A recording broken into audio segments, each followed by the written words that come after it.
Setting up a self-hosted VPN has always meant a lot of manual work. SSH tunnels, DNS records, SSL certificates, static IPs, browser warnings. It works, but it takes time and it takes expertise. Access Server Link changes that. It gives you a cloud-orchestrated deployment experience for Access Server on AWS, Azure, and GCP without giving up control of your own infrastructure. Think of it like a concierge desk in front of your own office building. The concierge manages the entrance and routes visitors, but the building is still yours. Your office, your files, your people. You choose a deployment name, your cloud provider, and your admin password. Access Server Link then guides you through the cloud provider's setup. No command line required.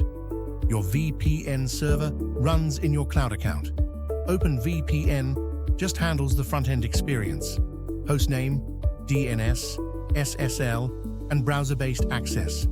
After deployment, Access Server Hub gives you one place to monitor everything.